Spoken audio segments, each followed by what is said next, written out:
Hey guys, welcome back to another episode of 5 Drinks Midnight. You know the show, we bring the questions, guests bring the drinks, we try to wrap up before midnight. Today we're headed uptown to the Park Hyatt Hotel here in New York City. We're going to talk to Stephen Gonzalez, Head Bartender. But before we do, like and subscribe, it'll really help us out. Let's get started.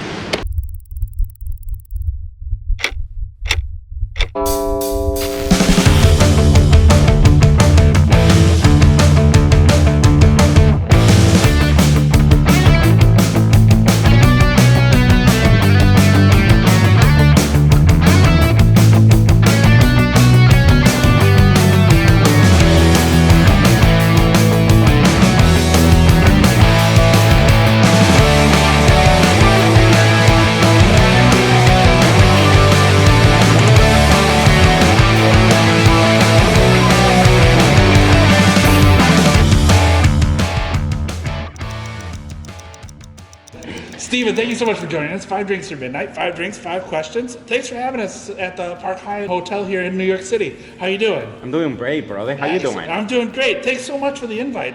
Lovely fucking bar, so I'm excited to drink with you today. I guess first thing is, what are we drinking first? So the first drink that you actually are going to enjoy is called Second Instincts. Okay.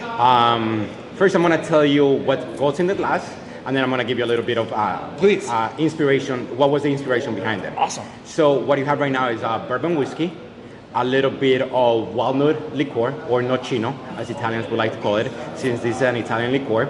There is 2 different kind of sherries, Pedro Jimenez, as well as Palo Cortado.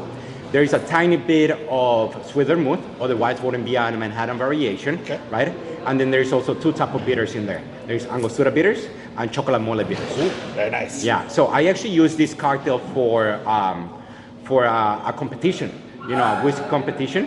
I won with this cocktail. Awesome. Yeah. The reason that I call it Second Instinct is because usually you talk about first instincts, right? But there's a few things that a lot of people don't know about me. One of them is partially colorblind, okay, you know, which my wife makes fun of me for that. And second, when I was a kid, I actually had surgery in my ears. So sometimes it's hard for me to notice the level of my voice. Okay. So I tend to talk a little loud, and people ask me like, why are you screaming? But then I don't realize I'm actually screaming.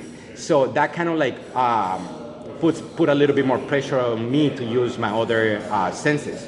You know, in this case, my nose and my palate, okay, right? So I wanted to dive really deep into the bourbon that I'm using for this cocktail and use those secondary flavors that are not very easy to pick up for you or, you know, for any person.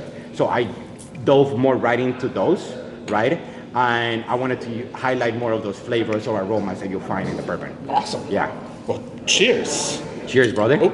So, hey, there you go. You said that was gonna happen. So the garnish is actually a marinated date. Oh, you know, cool. The date has been marinated for about a week in bourbon whiskey and simple syrup.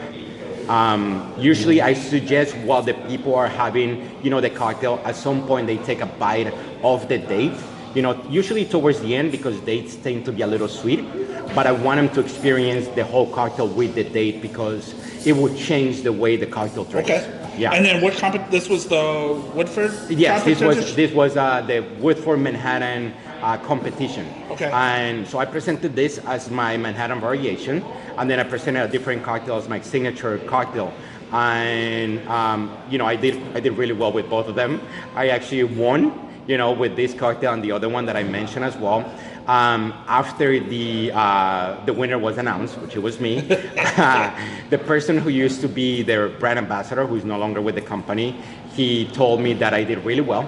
You know, when he was gonna say that I was the winner, he actually gave this kind of little speech where he said, "Look, usually we say this was a very close competition. You know, like you know, it was 1 or 2 points."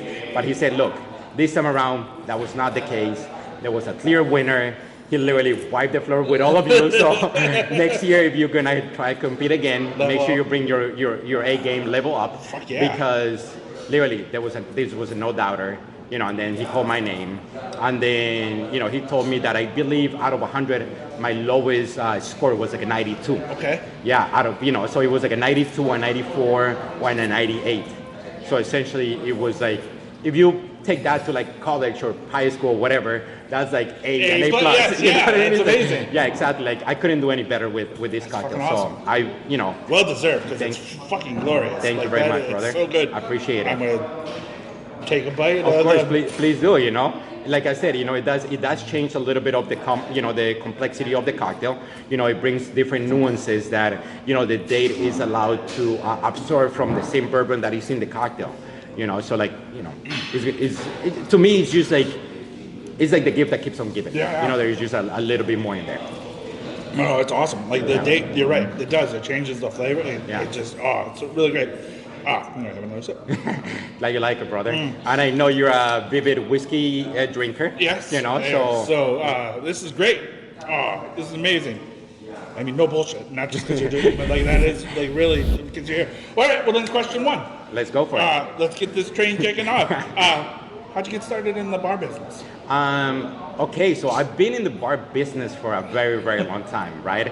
I would say it's been around 16 years. Okay. So my first bar job was at a hotel in New York City. The hotel is located on 62nd and York Avenue. My sister went for an interview. My mother and I came along just to just to moral support, right? Once my sister finished her interview to work at the front desk, my mother asked the guy interviewing my sister if there was any jobs for me, which she was like, what's happening here? Like he couldn't understand what's happening. And, she was like, look, he's in college, I want him to find a good job, and I feel like, this would be a good way for him to start. I interviewed with him, and then he told me that he had a position for me working as a houseman in the hotel. So, like the person bringing ice or toilet paper or toiletries, to the rooms. While I was doing that in the hotel manager asked me if I wanted to work in the restaurant. And I told him, I said, look, I never worked in a restaurant before. I don't know how well I'm gonna do there. He said, don't worry about it. The guys up there are gonna train you. You're gonna be great. And I said, sure. So while I was working up there, we had a balcony, right? That it went around the whole bar and restaurant. It was outside, obviously. And the bartender that we had at the time, he liked to smoke weed. Okay. Like every night. So he will go outside and smoke weed in the middle of the shift. So one night I said, look, brother, like what do I do if somebody comes in and I'm working and they ask me, for a cocktail? So he decided to write on a napkin, like what people drunk the most. So like it was like a margarita, a Cosmo, a Manhattan, like a dirty martini. Back then we weren't using jiggers. Right. We were shaking our Manhattans. Like our margaritas had sour mix, so it was bad cocktail making, compared to what it is right now. Yeah. But again, this was maybe like 16 years ago. So I was like, you know what? I think I'm up to the challenge. So the first couple of cocktails, I was a little nervous, but I got more used to it. And from there, I was like, you know what? I think this is something that I can get into it. So I started like making my own shitty cocktails per se, like very bad-oriented cocktails, using blue curacao and like peach schnapps and things like that. Like mixing, 3 different flavor rums into a cocktail. To me, they were like glorious and fantastic. I was like, oh my God, I'm doing amazing. Nowadays, I'm like, like nowadays, I would never put something like that on my menu. We all gotta start somewhere, right? Hey man, nobody starts from 100. Everybody got to start from 0. Yeah. So but it was great because that's where like the passion for hospitality grew on me. And that's where I saw myself doing something besides what I was trying to achieve at that moment of my life. I was going to school for computer science, but then I realized it just was not my thing. I feel like my calling was for more like the hospitality. Okay. So I decided to go on that route better. And that was actually my second degree was hospitality management. Okay. So, that like 16 years ago, I was working in that hotel just making really bad cocktails. All right. Well, then how did you end up here? So, I was in that hotel for about 7 years, right? I feel like, my time there was up. Like there was nothing else for me to achieve there. I feel like I had reached a point when I was doing what I was doing and people enjoy my type of service and stuff like that, but I wasn't growing any further. Okay. So I decided to take about like 3-month break, while I decided what to do with my life. I had been working for 7 years nonstop. So after 3 months, I decided to go work in a Mexican restaurant. And that's where my love for agave spirits, was born. Okay. So, I learned more about tequila, more about mezcal, a little bit more about like obscure agave spirits such as Sotol and Raicilla. Bacanora, So, I was there for about 3.5 years. And again, I introduced multiple cocktails into the menu. It got to a point when there was nothing else for me to achieve at that place. So while I was doing my internship at the Mandarin Oriental Hotel, just 2 blocks from where we're sitting right now, I found out that Park Hyatt New York was open. And I decided to go into the careers website for this hotel, and I realized they were looking for bartenders. So I came and I interviewed. They loved me immediately. The former F&B director told me that they loved my outfit that I was wearing for the interview, which to me was like a huge compliment, right? And, they gave me the opportunity to work here. Awesome. Then shortly after I met my fellow bartenders 8 years ago, right, because that's when I started here, I realized that I was way over my head as well. Again, I knew how to make some classics, but a lot of the classics that people were looking for in this kind of establishment, I didn't know. Okay.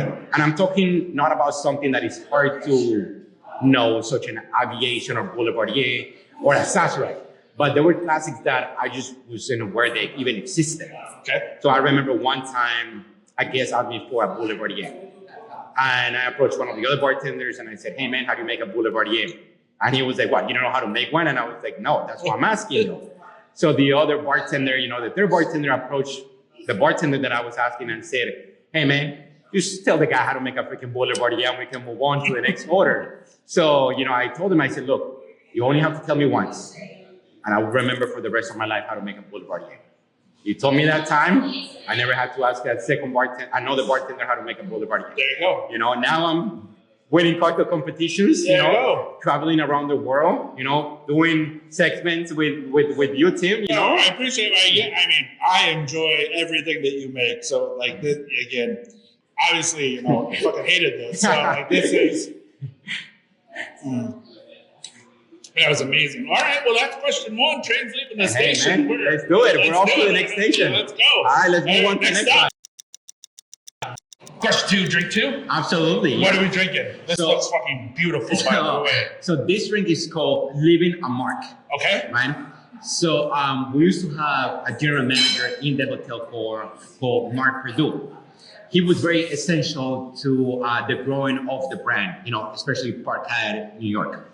So my F&B director asked me if I could create a cocktail that would pay homage to him and everything that he did for us, right? So he was a vivid whiskey drinker, right? He liked Boulevardiers. Nice. So going back to that other story where I didn't know how to make a Boulevardier, so I decided to make a hybrid between a Boulevardier and a Manhattan. Okay. So what you have in your glass that is called Leaving a Mark, as I mentioned earlier, you have Michter's Rye, you have Chinar, artichoke liqueur, you have Amaro Montenegro, Coquille Americano, and 2 different kind of bitters, the show bitters and Angostura bitters. Oh, very nice. And then as a garnish, you have a little orange peel in there with some design. And before that, I express the orange oils into the cocktail. Nice. So, please, awesome. Give it a taste and let me know how good it is. Cheers. Because I know it's delicious.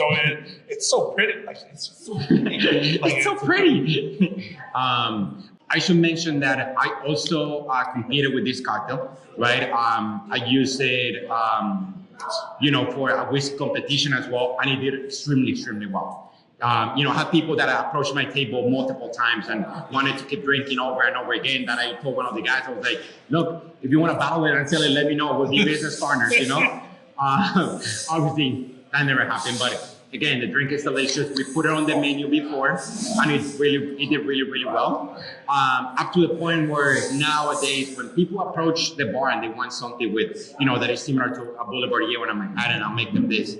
And their first reaction is, you need to put this on the menu. Yeah. Which I usually just tell them, it was on the menu. And then they proceed to say, you need to put it back on the menu. And I'm like, well, we move forward. Yeah. There's different inspiration, different things that we consider when we put cocktails on the menu. So this already had, its time. Now we have other bangers on the menu.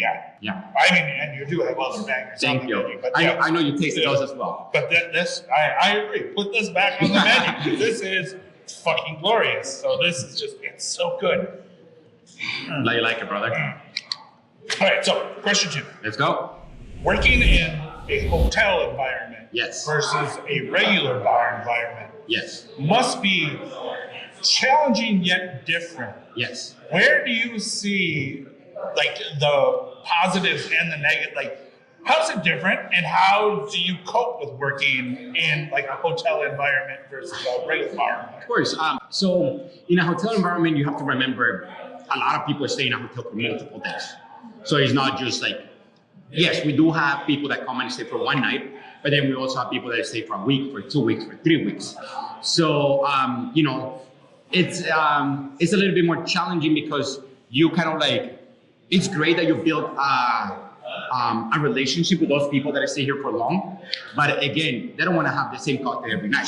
So, you gotta, it definitely challenges your creativity. Like they look at the menu, they order a few things from the menu on the first night, but then they come back the second night and they said, okay, what else do you have for me? So, it's always trying to find something that is in your mind, in your Rolodex of cocktails from previous menus or classics or variations that is gonna please their palates, right?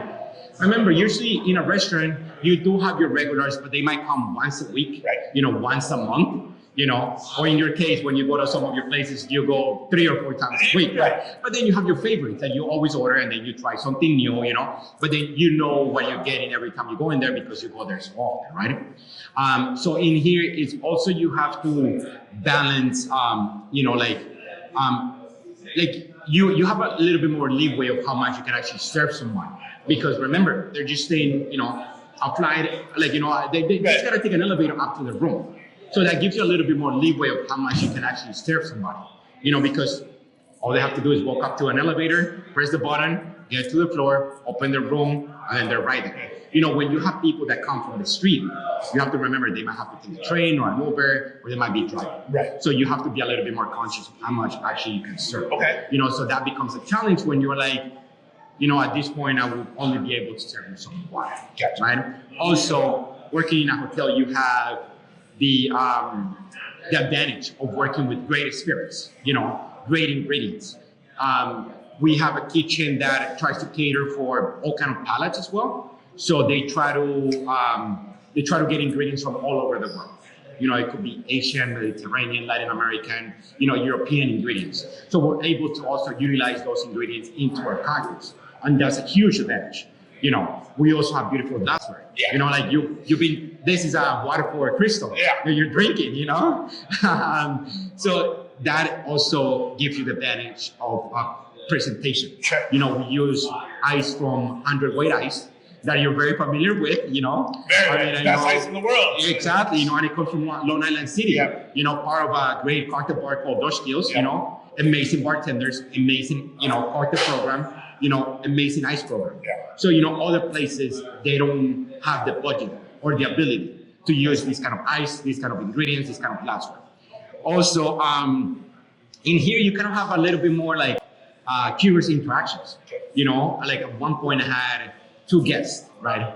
They wanted to drink añejo tequila margaritas, but his was a catch. They kept coming up and down from their room, right? Okay. Nothing weird about that. The weird part was that every time they came to the bar to get another round, they were wearing their robes, just bathrobes. Bathrobes, hotel sleepers, right? But then again, we went back to the same thing saying like, hey, look, they're not naked, right? They're wearing shoes, they're wearing clothes. Yeah, they got a bathrobe. Yeah. Exactly, so how can I tell them no? But then that's something that you would never experience in a standalone restaurant. Oh yeah. Like nobody's gonna show up wearing a robe. Well, if they are, you're kicking them out. Exactly, So it is one of those things, where you have to have a little bit more leeway to the people that are staying in the hotel. Sure. Because hey, they're wearing clothes, they're comfortable. I can tell them like, hey, put on some clothes before you come to the bar. Like, no, that's not a possibility. So, we're conscious about that. They're comfortable, they're paying, a large amount of money to stay with us. So, we have a mentality that is, we don't say no to people, right? Unless obviously it's something illegal. Right. Then that's a completely different story. But, we are within our right to say no if it's something like that. But besides that, we try to accommodate our guests for giving options or different, or just try to, accommodate their requests pretty much. Yeah. Awesome. So obviously also working in a beautiful environment doesn't hurt. Right. Again, beautiful bar. We are surrounded by marble everywhere, beautiful, back bar, beautiful spirits, so it's like, I feel very lucky to be in this building, and it's something that I will never take for granted. The first time people step foot into this floor, they kind of stop looking around. We have $1 million chandelier, hiding in our banquet space, that you've seen before. And every time I have I have an opportunity to show somebody and showcase what we have in this building, it's something that I feel proud of, and it's something that everybody should be aware of. So it is very different. We have a larger budget than a lot of other places. We also we work with the mentality of turning a profit over. I'm not gonna sit in here and be like, oh, we're just gonna blow money, we're gonna burn $100 bills. Like, no, it's like, at the end of the day, we're an establishment that we're trying to turn a profit and be successful. Right. So, Well, again, yes, your background is absolutely amazing. You have some really fucking amazing spirits that, like, even in New York world would be put any bar to shame. And if you look at our, our reserve, case, you're gonna find some, the 13, some Macallan 30, Balbini 40, Michter Celebration Sour Mash. You're gonna find the Hennessy Richard, that is now only found in like private collections. At one point we have 3,500 different bottles of wines on our wine list. So, I feel lucky being in here. And it's something that I hadn't experienced before. I work in an establishment that it was 5-star, 5-dime. So, and also too, like, your memory is gotta be fucking amazing because one, you always remember what I have coming in, but also, like, the last time we were here, there was a gentleman from out of town. You knew who he was. You went over and said hello. You asked about his family. Of course. But you talk about regulars. Yes. So, like, you have different styles of regulars. Of course. You have, like, you were talking about, like, there's me, regular, that comes in once a week, once a month, whatever. Yeah. But then you have, like, people that are, like, you may only see, like, 6 months, like every 6 months, or like you may never, like, you see them for 3 days in a row, like you remember, but like, you knew that guy is like his family, the boat, like what he was drinking and everything like that. And so, that is fucking amazing. Like, so your memory has, of course, I forget when I leave here, even what I had to drink. So, of course, it is important to remember your guests because that way you make them feel special. When somebody walks in and you haven't seen them in a year, you remember their first name, you remember their family, you remember their drink of choice. Right. It's very important because it's like, oh my God, how do you remember that? Like, I haven't been here pre-pandemic, it was like 2 years ago, 3 years ago, whatever that was. So like, it's important to make our guests feel special. Remember, we want them to come back to the hotel, not just to the bar, right? So creating that rapport with them, creating that personal connection is also part of what we do. Like, it's not just about making great cocktails. Remember, anybody can make a great cocktail. But if the bartender is not hospitable, is not somebody that you want to come and see again, you're probably going to go somewhere else where the cocktail might not be as amazing, right? But then again, you can just get a glass of wine, a beer. Experience. Exactly. It's a combination of everything. And in here, like, for instance, last night we had a couple, right? And they come here maybe once every 6 months. And before they even ask me, before they even say hi, I put a glass in front of them, I pour their cocktail, and they always are amazed at my memory, And I said, hey Bill, hey Katie, nice to see you again. How is your daughter? What's going on with her boyfriend and stuff like that. So it's like, it's fucking amazing. Like, I watched you work, and like, I hate to use the word schmooze, but like, you work the room and like, you remember everybody. So I guess more importantly, in the Tim folder that you have in your fucking brain, make sure to add this into it. So like, this is damn good. So. I remember to make that for next time you come to visit me, man. Drink 3, question 3. Sure, let's go. Not even close to midnight yet. There you go. Flying through them. What are we drinking? So this one is called Bitter Illusion. Okay. I also competed with this cocktail in a whiskey competition.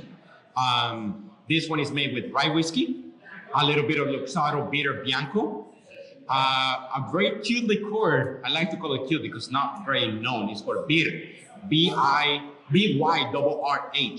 right? Which is it's kind of like a wine-based aperitif, Okay. right? Super bitter, right? Bitter illusion, right? And two different kind of bitters in there as well. A little bit of orange bitters and as well as Bogart bitters, or what used to be known as Booker's bitters. Okay. And then the garnish is a marinated fig. The fig has been marinated in cinnamon simple syrup and rye whiskey. Okay. Yeah. So again, we're staying with the with the whiskey because that's kind of like my bread and butter. My bread and butter is kind of like whiskey, and I'm talking about like bourbon and rye, as well as agave spirits, right? So why not highlight what I'm most comfortable with? I mean, not to say that I can talk about gin or vodka or rum, or even pisco, but that's kind of like most of our clientele's kind of like come looking for that in this bar. Okay. So I feel like it's important to be very versatile with this kind of cocktails. Okay. Awesome. Awesome. Cheers. Cheers, brother. It's beautiful. Thank So you, appreciate it. yeah, it's add that to the tip file and see its brain. So it is called bitter illusion because when I describe the ingredients to people, when they read them on the menu, they're gonna think like, oh my god, like this is gonna be super bitter. But then the bitter bianco has these nuances of like lemon peel and coriander and orange peel that are just beautiful and bring like this sort of brightness into the cocktail that are also highlighted by the couple of dashes of orange bitters. So it's a very deceiving cocktail. And again, it's serving up in a Nicanor glass. Oh, yeah, Like, it's beautiful, it's a small serving, but believe It's me, dangerous. 8 packs of punch. It bro. does. Like, You taste that right off the bat. yeah, Like I mean, it's we're using Whistle Pig 10-year-old that is 100 proof. Oh, nice. So, it's a lot of high octane in there. Like, this is it's a big person, type of whiskey that it will definitely knock your socks off. But, it is very versatile to use in cocktails as well as drink, neat, or with ice, however you prefer to drink your whiskey. Like the former master distiller, Dave Pickerel, rest in peace, used to say, it's your whiskey. You want to put Diet Coke with it? Drink it any way you want. Yeah. It's your freaking whiskey, so you can do bought it it, two ways. yeah. Exactly. You pay for it. Yeah. So, some people are like, why would you use something as beautiful as, Whistle Pig 10-year-old into a cocktail? I said, well, if you want to make delicious cocktails, you need delicious ingredients. Great. So, we're going ahead with this one. It's amazing. All right, so I think this actually leads us perfect into question 3. So again, you kick ass at fucking competitions. Thank you. Your most recent one, the Patron. You won North America. I did. You went to the Globals. Yes. And we had the Woodford. You had entered and done extremely well. It's not like praise needs to be bowed down. You have kicked ass at competition. Thank you. Where does inspiration come from? When you get a cocktail, we're not looking for secrets or anything like that, but if you are I'm going to enter this competition, where do you start? How does the inspiration? So, believe it or not, I get inspiration from everything. So one time I was taking a shower, right? My wife had gotten us a new shampoo. And yeah, I know you're laughing, buddy. This is true story. I look at the shampoo bottle before I put it in my hair and I said, pear and cucumber. I was like, great, my hair is gonna smell beautiful, right? And I was like, you know what? I think I can use that into a cocktail. And I did. Again, I submitted that into a competition and people loved it, bro. I used some, I used cucumber vodka as well as pear puree in that cocktail. People were feeling it, man. Sometimes I just dig into, my heritage. I was born and raised in Colombia, and I moved here about 19 years ago, right? So I look at what were the things that I like to eat and drink while I grew up in Colombia. And I like to use those ingredients into my cocktails as well. So you're gonna find some of those, Latin ingredients into some of my cocktails. Sometimes I just go to restaurants, right, and I try a dish, or I read, the description of a dish or a cocktail, and I said, you know what? I never thought those two ingredients could go well together. I'm gonna find a way how to introduce him to what I do. So for me, inspiration comes from everything. Sometimes I'm just sitting at home trying to fall asleep, and my mind is just like racing in different ways, right? Just like going in different directions. And like this idea could just come to my mind, and I'm like, I just grab my phone and I start typing away, and next thing you know, I've been like writing ideas for the next 2 hours. And then it's 4 a.m, and then I know my baby wakes up at 7 a.m. So I'm like, oh man, like I'm gonna be super tired today. Sometimes I looked at like whatever my wife is making, like what kind of purees or smoothies my wife is making for a baby, and I try it and I'm like, oh my god, this is delicious. Let me find a way how to introduce this into my cocktail. So, for me, you have to be open-minded when it comes to cocktail making, or like anything in general when you're creating things with ingredients or flavors. There's, for me, it's important to never neglect anything that is going to help your inspiration. Sometimes it could be something that you read in a book, something that you smell, and you're like you could go into a hotel, and have a particular smell or a sense, that they just spread all over the hotel, and you say like, what is this, right? Like, how can I introduce this into, a cocktail? So like when I was in Mexico for one of my competitions, we went to a restaurant and they were burning something called opal, right? And I asked him like, what is this? And they were like, this is called opal. So then, I bought some of that incense and I, brought it home and I started burning some of it. And then I started thinking of like places where this smell would put me in, right? And I just closed my eyes in my living room and, just like start letting my mind just go to different places, right? And I said, where would I be? Like, what place would I be in order to smell this besides a restaurant in Mexico, right? And then, I started just thinking about places and writing them down. So then I looked at these places and said, okay, what are the common ingredients or what is native to these kind of places? And then, what spirits are being produced in these places, right? And then I started just kind of like incorporating into cocktails. So, to me, it's important that you just gotta be open-minded, man. Just like, it's funny that you asked me that because today I was having a conversation with a person that writes for like Punch and Liquor and, all those kind of like, publications, because I saw in a cocktail something called rain essence or rain aroma. And I was like, how can you put rain aroma into a cocktail, right? So he explained to me that it's a distillate, like there are compounds that are part of this sense or smell or something like that. So I made a joke. I said, bro, I'm gonna start distilling rain aromas, put in a bottle, and go to the desert and start selling it to people that haven't seen rain in God knows how many years. You don't even have to go to the desert. I mean, Fifth Avenue, you will make millions. Oh man, I'm making a killing, what I mean? For those people, they're like, man, I have it like, what is this smells like?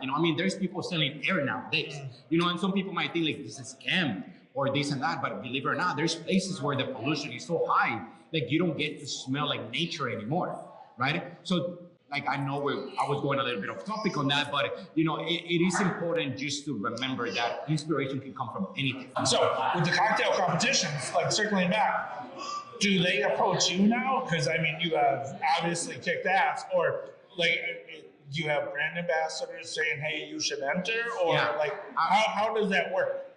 Absolutely, I do get emails and I do get brand ambassadors who say like, "Look, this competition is live. I think you will do great. I think you should submit."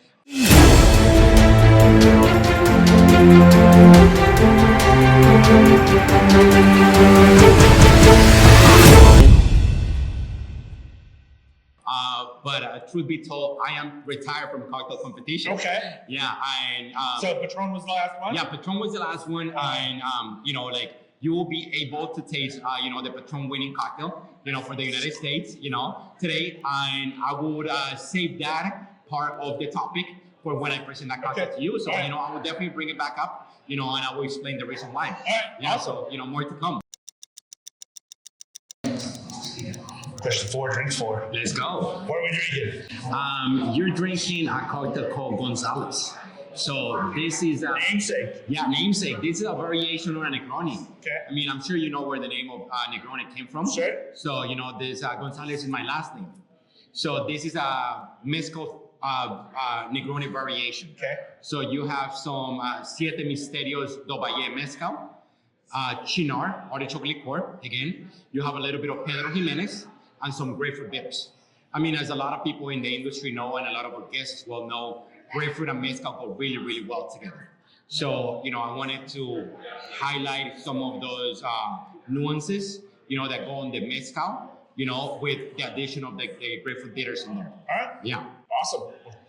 Again, beautiful glassware. Thank you. Beautiful presentation. Thank you, man. Cheers. Appreciate it. Oh, I Cheers. love this glass. Again, using 100-weight ice, It's like best ice in the business, brother. Wow. Rishi's going to be sending you some free shit. Again, we had this in our menu. My new F&B director, who just started a few months ago, tried it for the first time the other day. And he told me to put it on the menu. I was like, bro, it already had its time on the menu. It's done. We're moving on. He was like, you got to bring it back. I said, we're not. I said, look, if anybody enjoys it as much as you do, they can always come and ask for another one. We will always have the ingredients to make it. So, as good as they are, people go through phases when they enjoy their drinks. Yeah. So, it is important to always challenge their palates, and their taste. And, maybe every time they come and try a new cocktail, their new favorite cocktail, because that could happen. Something that, you try for the first time, it could be like, now when I could drink it, No, again, please add this to the tip bowl. It's absolutely. Because again, this is absolutely amazing. This is why we do the show. Just doing new drinks that I've never had before. Yeah. And this is it's so good. So, what I was mentioning to you as well, prior to, making this cocktail for you, I wanted to stay true to the Negroni template, which is a spirit, a bitter, and a 45 wine. Right, I didn't want to go. And you get that. Yeah, I didn't want to go too off the rails, with calling it a Negroni variation, But I think it's based on match to, to a classic Negroni or to even a mezcal Negroni, sure. Per se. Yeah. All right. So, question 4. Okay. Hotel bars internationally are world renowned. I mean, Yes. you have Park Hyatt New York. Yeah. Do you ever think that Americans will start to embrace the idea of a hotel bar? I think they will. And even off of that, what do we need to do to get there? Well, there was a really, really great hotel bar in New York City that unfortunately closed after the pandemic. I mean, I know in some countries the pandemic is still happening. Thankfully enough, in the United States, it's doing better. But unfortunately, it closed. It didn't survive.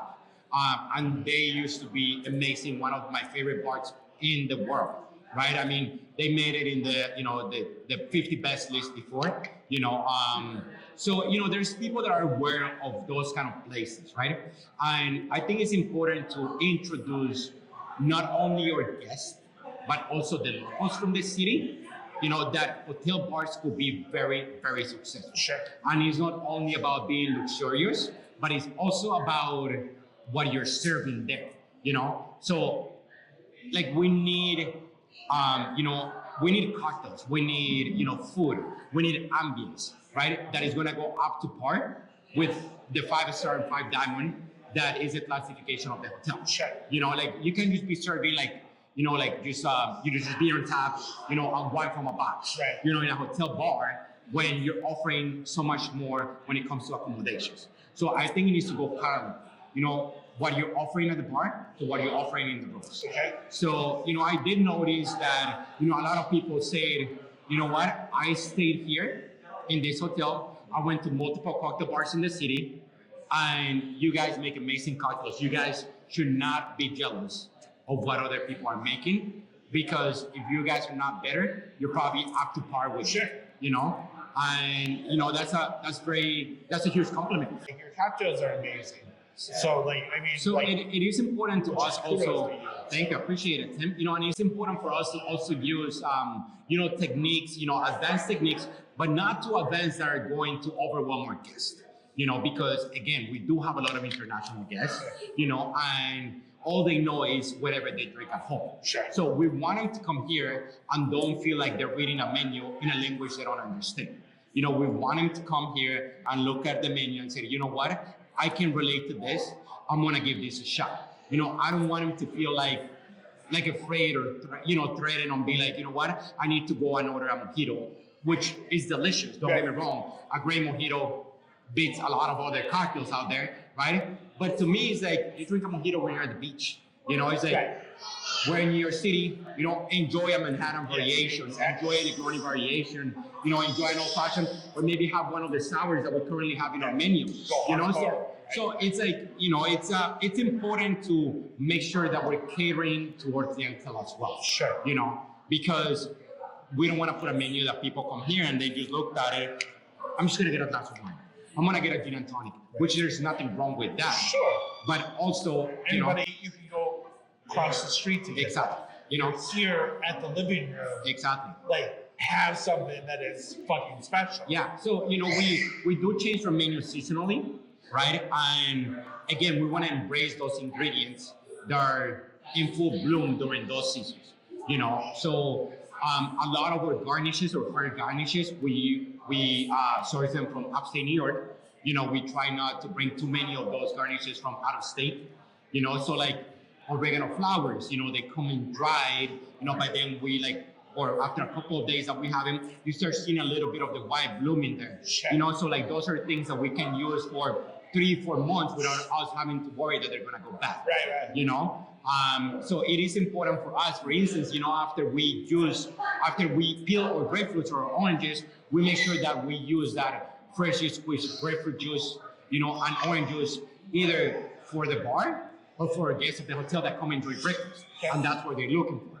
You know, so it again, going back, it is important to provide our guests with, you know, world class, you know, type of cocktails. Sure. You know, something that they will find at those like list of bars where they look at 50 best bars in the world. You know, the ones in London, the ones in New York, the ones in Mexico City, the ones in Sydney, Australia. You know, like maybe Sammy is an amazing, you know, it's an amazing bar that I fortunately never been able to visit, but I would love to. You know, the ambience, the cocktail, the people that work there. You know, so you know, it is very important for us to be up to par with those places. You know, that people say like, you know what? I know a hidden place that nobody knows about it, that is in the 3rd floor of a hotel in New York City, right? Where you're gonna go there and they're gonna blow you away with their cocktail. So, you know, those are like huge compliments for us. Yeah. You know, just not for me, but for the whole team. You know, it's because again, this is a collective, you know, effort. Yeah. This is not just the Steven show. You know, at the hotels, it's very complimenting, very supportive of everything that we do. You know, and they don't clip our wings. You know, they say, hey, you guys wanna go ahead with this kind of concept? We're gonna support it. We're gonna go with it. You know, we're not gonna tell you like, oh, you need to use this, and that. They'll say like, whatever pairs better with the other ingredients you want to utilize in your cocktails. You have, you know, full support from us. So, you know, that's very important. Drink 5, question 5. Boom, let's do it. What are we doing? We survived. We did. Perfect. So I don't want to say saving the best for last because I think all the cocktails are winners and bangers. You know? I mean, well, again, you don't even have to say it. They actually are winners. Thank you. I and appreciate bangers, it, brother. So right now, what you're going to be drinking is my Patron Perfectionist United States winning cocktail. Okay. Right? What you have in front of you is Patron Silver fat wash with clarified butter, a little bit of Amontillado cherry, some passion fruit, lime juice, condensed milk, grated nutmeg, and Maldon salt rim. So when you when you taste it for the first time, I want you to taste it from the side that has not been rimmed with the salt. Okay. And then with the side that has been rimmed. And the reason for that is because the way that our palates recognize the presence of a butter element or a buttery element, it's easier with the presence of salt or a salty element. So it's almost like having 2 different cocktails in one glass. Oh shit. And you will be able to notice that once you take the sip with the second, with the salt. I'm sorry. Right. Yeah. Awesome. So please, I invite you to try it. Cheers, brother. Fucking fabulous. Thank Across you. the board. I kind of like it the first way. You know, like that's why I only rim it halfway. That's what she said. Or he said. You know, because it gives the person enjoying the drink the opportunity that you want it with salt or no salt. You know, It's a very complex cocktail, you know. So when I told the people from Patron that I wanted to infuse the tequila with butter, they looked at me weird and they told me, don't do it. Like it was something frowned upon. Okay. They said, by you infusing the main spirit of the cocktail competition, what you're telling us and what you're telling our master distiller is that your tequila is not good enough the way that it is. So I need to introduce another flavor to it. Well, I was able to prove them wrong because I won the United States with this cocktail, and I went to Mexico and I killed it. You know, I received a lot of praise for it, right? This cocktail was actually, you know, going back to the question about inspiration. This cocktail was inspired by a dessert my mother used to make for us, for my sister and I while growing up in Colombia. Okay. It was a passion fruit dessert that required passion fruit, condensed milk, gelatin, and these crackers that are sweet, salty, buttery, and nutty called ducales, right? Unfortunately, well, not unfortunately, but the ducales were not part of the ingredients that were allowed for the competition. So I needed to introduce that flavor from those crackers somehow into the cocktail, right? So I was like, okay, I'm gonna introduce butter into this freaking cocktail. So guess what? Fat washing. I fat wash it with clarified butter. You know, first my kitchen was greasy and sticky everywhere, man. Like I'm clarifying butter like there's no tomorrow. Yeah. You know, and it does take time. You know, I didn't want to buy the one that I didn't want to buy ghee because that one is cooked a little too long and then it starts turning brown. So I didn't want those nuances in there. I wanted it just to be clarified to the point when, like, you know, it's melted, you remove the water and the milk solid from it, and all you have is the fat. Right? So, you know, it was a lot of trial, you know, trial and error for sure. But at the end, it paid off, man. Oh, you know, it's fucking amazing. And you know, yeah, cheers to you. Cheers, I brother. mean, You know, North American best fucking cocktail. And I wanted to close with, like, you know, I know we're doing a lot of, like, you know, we're doing a lot of stir cocktails, so I wanted to close something, you know, with something shaken, you know. And a lot of people might think like, oh, condensed milk is gonna be creamy, this and that, but there is enough sour and citrus in there from the lime juice and the passion fruit puree to cut through that richness. You know, so it's like you feel a little bit of the creaminess, but then your mouth kind of like keeps salivating, which is like, you know, the acidity that the cocktail is bringing. You know, totally get that. So you know, I think it covers like a lot of different angles that you want, you know, in your cocktail. Also, earlier you asked me, you know, about cocktail competitions. You know, and I said that I was gonna bring that up, you know, while we were tasting this one. So as I mentioned earlier. Patron Perfectionist was my last cocktail competition. Like I've decided that I'm not gonna do any more of these competitions, right? I like to tell people that when I was announced the winner of the United States, I felt like 1,000-pound gorilla was getting off my back. Exactly. I was like, okay, buddy, you're staying here. We're done. I'm moving forward. You know, I entered a lot of them.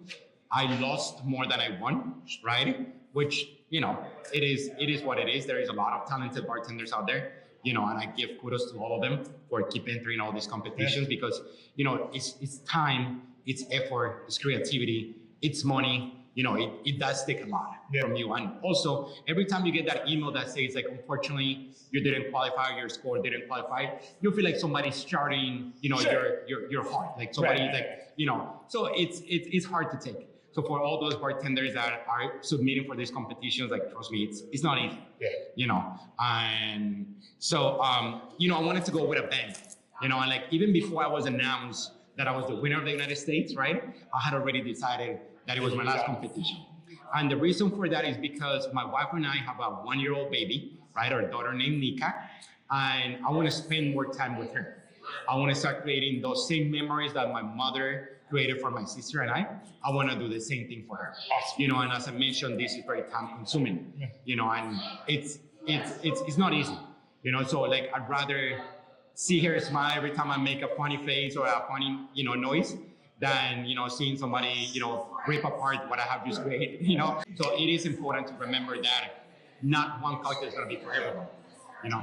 Well, and So that leads perfectly into our question 5. Okay, let's go. So question 5 comes on to the Whiskey Wednesday coin. Okay, you can boom. Right here. Yeah, right there. You can flip it, you can spin it, you can do whatever you Okay. want. The coin gives us the answer. Okay. You don't have to answer unless Okay. you truly want to. Okay. But all right, question 5. Let's hear it. Are you mad that I keep saying that Kristen makes the best old fashioned in the world? First, we're gonna let the coin decide, okay? And then I'm gonna give you my answer of that. Okay, so let's see what the coin is gonna Let's say. spin. Let's spin it. And That's the a coin fuck no. said, wait, is it? I mean, That's a fucked up. listen, the coin have spoken. Yeah. I am not mad. You're Right? not I am mad. not at all. You know, I do believe that she probably makes some great old fashions. Yeah. You know, we all are good at what we do. Otherwise, we wouldn't be where we are. You know, she's at an amazing place called the Spaniard. Yep. You know, I'm at an amazing place, which is, you know, the living room at the Yeah. Park Hyatt Hotel in New York City. So, you know, to me, it's not just the cocktail. Like what we spoke about earlier. Sure. You know, it's everything. It's the experience. You know, like you go back to Kristen for that same reason, because it's the cocktail, it's the experience, it's the conversation, it's the ambience, it's everything. You know, you know, one day Kristen and I will be here. You know, we'll be face to face, and then we're gonna have you blind taste our old fashions, right? And you're gonna be able to, without being biased, you know, tell us which one you like better. But again, I mean, it doesn't even come down. I mean, you gave me 5 drinks that you make the best. Thank you. I appreciate it. I am down for And, that. and then again, like, you know, these are cocktails that you have been able to taste. You know, they might be somebody in India. They might be somebody, you know, in Abu Dhabi. They might be somebody in Moscow that makes it old fashioned. But we haven't been lucky enough to taste them. Sure. You know, and like a lot of people say, what is your favorite cocktail? And a lot of people respond, the one I have in my hand right now. Sure. You know? Steven, thank you so much for having us here at Park Hyatt Living Room, New York City. Absolutely. 5 cocktails down, 5 cocktails, 5 questions answered. Absolutely amazing. Cheers to you, sir. Cheers, brother. Thank Till you we for inviting meet me. again. Absolutely, we're gonna do it again. I can't wait You till know? we drink it It's been amazing having you here, Tim. You know, it's been an amazing experience, and again, I'm so glad you were able to take my cocktails. Thank you. I mean,